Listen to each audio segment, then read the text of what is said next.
بسم اللہ الرحمن الرحیم۔ محترم ناظرین، بنی اسرائیل ایک ایسی امت تھے جو ہر دور میں اپنے ہم عصر اقوام سے عقیدہ توحید کی بنا پر ممتاز تھے۔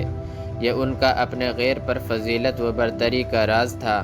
اللہ تعالیٰ نے ارشاد فرمایا، اے بنی اسرائیل، یاد کرو میری نعمت کو جو میں نے تم پر کی، اور میں نے تمہیں جہانوں پر فضیلت و برتری عطا کی۔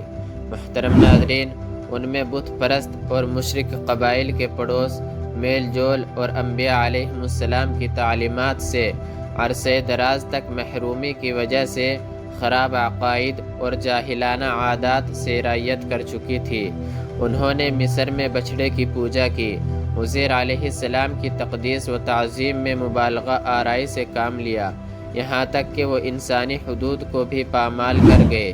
ان کی بےہودگی اس حد تک پہنچ گئی کہ انہوں نے بعض شرک کے کاموں، بت پرستی، جادو اور کفر کے کاموں، نیز برے افعال کو بھی بعض انبیاء کی طرف منسوب کر دیا، اور ان کے بارے میں اللہ تعالیٰ سے نہ ڈرے۔ محترم ناظرین، وہ سب کچھ کے باوجود اپنے نسب پر بڑے اتراتے تھے۔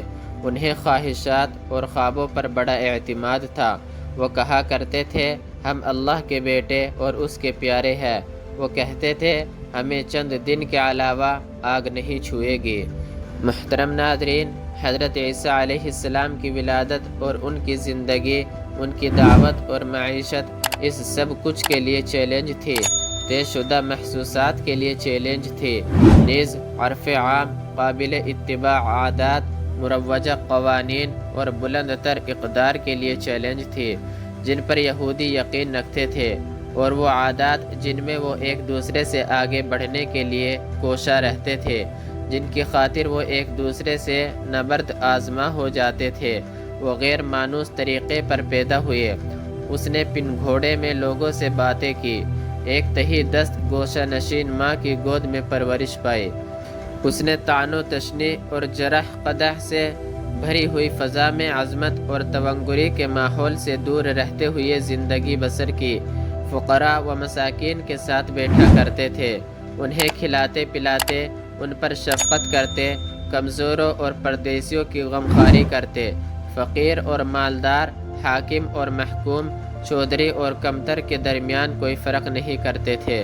اللہ تعالیٰ نے حضرت عیسیٰ علیہ السلام کو نبوت اور وحی سے عزت بخشی، اسے انجیل عطا کی، اور اس کی روح القدس حضرت جبرائیل علیہ السلام اور روشن معجزات کے ذریعے مدد کی۔ اللہ تعالیٰ اس کے ذریعے ان بیماروں کو شفا دیتا جن کے علاج سے طبیب عاجز آ گئے، اندھے اور کوڑھے کو ٹھیک کر دیتے، اور وہ اللہ کے حکم سے مردے کو زندہ کر دیتے، اور وہ لوگوں کے لیے مٹی سے پرندے کی شکل بناتے، پھر اس میں پھونک مارتے تو وہ اللہ کے حکم سے سچ مچ کا پرندہ بن جاتا۔ وہ لوگوں کو بتا دیتے تھے جو کچھ وہ کھاتے ہیں اور جو کچھ وہ اپنے گھروں میں ذخیرہ کرتے ہیں۔ وہ اس سب کچھ کے ذریعے جو کچھ تورات میں رسولوں کے معجزات اور قدرت الہیہ کے بارے میں اطلاع آتی، اس پر اعتماد کرتے، ان پر ایمان و یقین کی تجدید کرتے، محسوسات و تجربات کی بندگی کو جھٹلاتے۔ لوگ قدرت الہیہ کی وسعت اور ربانی ارادے کی طاقت کا انکار کرنے لگے۔ انہوں نے یہ طے کر لیا کہ جس چیز کا انہیں علم ہو چکا ہے یا اس چیز کا انہوں نے مشاہدہ کر لیا ہے، اس میں کسی نئی چیز یا اضافی چیز کی گنجائش نہیں ہوگی۔